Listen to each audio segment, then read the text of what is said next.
Welcome friends, welcome to our channel EPSR academy. তোমাদের সামনে English পেডাগোগির খুব গুরুত্বপূর্ণ প্রশ্ন নিয়ে এসেছি। পরীক্ষার আগে এই কটা প্রশ্ন অবশ্যই দেখে যাবে।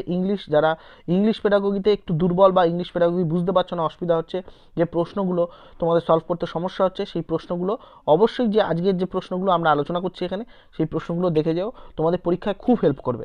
ভিডিওটা শুরু করার আগেই বলে দিচ্ছি, অবশ্যই যারা চ্যানেল এখনও সাবস্ক্রাইব করোনি তারা ইমিডিয়েট চ্যানেল সাবস্ক্রাইব করে নাও, আর পাশে বেল আইকন ক্লিক করে অল নোটিফিকেশন অন করে দিও।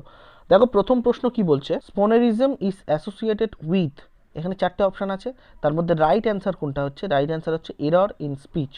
পরবর্তী প্রশ্ন দেখো, what are the outcome of state of monitoring. মনিটরিংয়ের কি, মনিটরিং বলতে আমরা কি বুঝি? এখানে দেখো, এডিটিং অ্যান্ড রিভিউইং আর also the outcome of monitoring. Right answer এইটাই হবে, অর্থাৎ অপশান এ হবে রাইট অ্যান্সার। ঠিক আছে, এই প্রত্যেকটা প্রশ্ন কিন্তু তোমাদের জন্য খুবই ইম্পর্টেন্ট। আমি স্টার মার্ক দিচ্ছি না প্রত্যেকটা প্রশ্ন আলাদা আলাদা করে, প্রত্যেকটা প্রশ্ন তোমাদের সামনে আলোচনা করছি, ভেরি ভেরি ইম্পর্টেন্ট পরীক্ষার জন্য। আমরা কিন্তু তোমাদের জন্য যে প্রশ্নগুলো কালেক্ট করে এনেছি, এই প্রত্যেকটা প্রশ্ন কিন্তু খুব ইম্পর্টেন্ট, বিভিন্ন জায়গা থেকে কালেক্ট করা, যেগুলো প্রত্যেকবার পরীক্ষায় এসেছে, কমন এসেছে টেট পরীক্ষায়, বা সেই সব প্রশ্ন প্রিভিয়াস ইয়ারে অনেকবার এসেছে, সেরকম প্রশ্নই কিন্তু তোমাদের সামনে আলোচনা করছি বা নিয়ে এসেছি আজকে। যেহেতু তোমাদের পরীক্ষা কালকেই পরীক্ষা, যেহেতু একদম খুব দোরগোড়ায় চলে এসেছো, সুতরাং তোমাদেরকে আর এক্সট্রা কোনো প্রশ্ন না, যে কটা প্রশ্ন ইম্পর্টেন্ট সে কটা প্রশ্নই তোমাদের সামনে আলোচনা করছি। দেখো পরবর্তী প্রশ্ন, language teaching should begin with, কিসের দ্বারা শুরু হয় ল্যাঙ্গুয়েজ টিচিং? রাইট অ্যান্সার কোনটা হবে? রাইট অ্যান্সার হবে লিসনিং অ্যান্ড স্পিকিং স্কিল। এখান থেকেই কিন্তু ল্যাঙ্গুয়েজ টিচিংটা শুরু হয়। পরবর্তী প্রশ্ন, when should functional grammar be initiated. Right answer কোনটা হবে? চারটে অপশান দেওয়া আছে, রাইট অ্যান্সার হবে at the primary stage. Primary স্টেজে কিন্তু ফাংশনাল গ্রামারটা আমাদের শেখানো হয়, বা ফাংশনাল গ্রামার সম্পর্কে আমাদের জানানো হয়। পরবর্তী প্রশ্ন, function in language teaching refers to, function language টিচিংয়ের ক্ষেত্রে ফাংশনের ভূমিকাটা কী? এখানে চারটে option, category of behaviour, structural organisation of sentence, interaction with people, acceptable sentence. Right answer কোনটা হবে? রাইট অ্যান্সার হবে ক্যাটাগরি অফ বিহেভিয়ার। পরবর্তী প্রশ্ন দেখো, প্রত্যেকটা প্রশ্ন কিন্তু বারবার করে বলছি, তোমরা নিজেরা পজ করে কিন্তু ভালো করে দেখে নাও, যে প্রশ্নগুলো পরীক্ষার আগে তোমাদের মাথায় থেকে যাবে, পরীক্ষায় যদি এরকম প্রশ্ন এসে যায় তাহলে অবশ্যই কিন্তু তোমাদের খুব হেল্প হবে। পরবর্তী প্রশ্ন, what type of question promote thinking skill in children. চিলড্রেনদের মধ্যে থিঙ্কিং স্কিল আনার জন্য কোন ধরনের কোশ্চেন ইম্পর্টেন্ট? এখানে দেখো, factual question, personal response question, question based purely on the reading text, close ended question. Right answer কোনটা হবে? রাইট অ্যান্সার হবে পার্সোনাল রেসপন্স কোশ্চেন।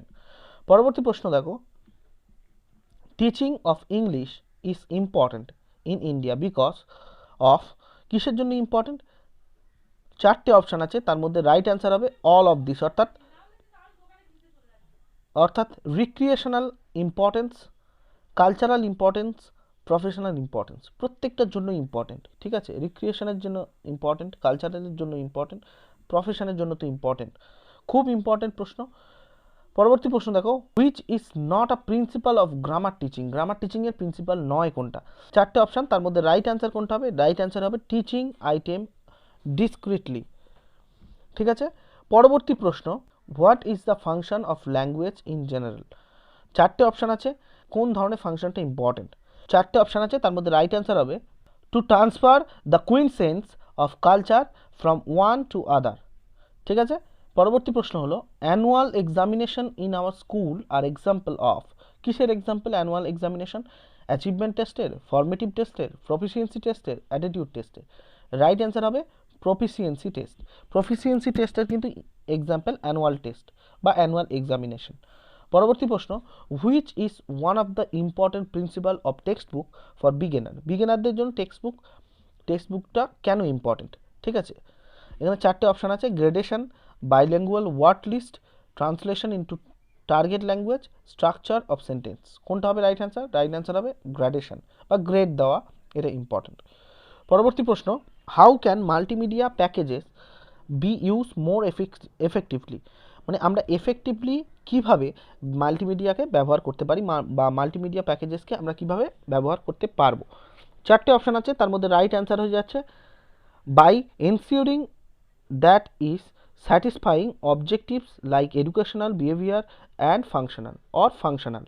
পরবর্তী প্রশ্ন হলো which one is the result of cognitive theory? cognitive theory result কোনটা?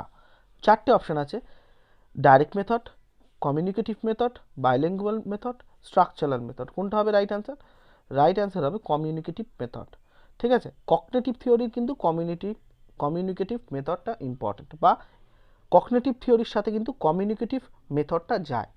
পরবর্তী প্রশ্ন, এই প্রশ্নগুলো আলোচনা করার বন্ধুরা একটা জিনিস দেখে নাও, তোমাদেরকে একটা জিনিস বলে দিই যে এইখানে কিন্তু আমরা এই প্রশ্নগুলো আলোচনার একটাই উদ্দেশ্য যে কিন্তু তোমরা পরীক্ষা হলে যদি এরকম প্রশ্ন আসে রিলেট করতে পারবে, যেমন কগনিটিভ থিওরির সাথে কিন্তু আমরা কমিউনিকেটিভ মেথড এইটা কিন্তু যায়। সুতরাং এইটা যদি অ্যান্সার হয় পরীক্ষার হলে, যে অপশানে কমিউনিকেটিভ মেথড রিলেটেড প্রশ্ন অপশান থাকবে সেটাই কিন্তু এক্ষেত্রে রাইট হবে। কেন পেডাগোজিক্যাল কোশ্চেন এরকমই হয়, কিছু কিছু কি পয়েন্ট থাকে, সেই কি পয়েন্টগুলোকে তোমাদের চুজ করতে হয়, সেগুলোকেই তোমরা যদি লক্ষ্য রাখো বা সেগুলোই যদি মনে রেখে যাও তাহলে তার সাথে তার কিন্তু লিঙ্ক আছে। সুতরাং কোশ্চেনের সাথে তার লিঙ্ক করতে পারলেই কিন্তু উত্তর পারবে।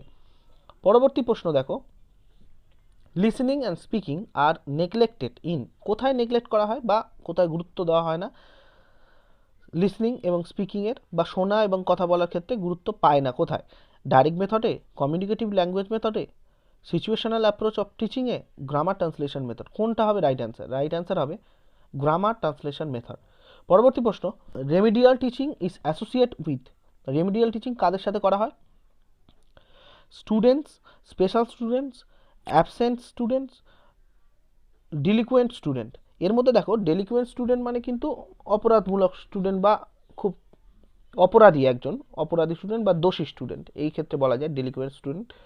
অ্যাবসেন্ট স্টুডেন্ট মানে যারা অনুপস্থিত, আর স্পেশাল স্টুডেন্ট মানে যারা স্পেশাল স্টুডেন্ট, আর স্টুডেন্ট মানে নর্মাল স্টুডেন্ট।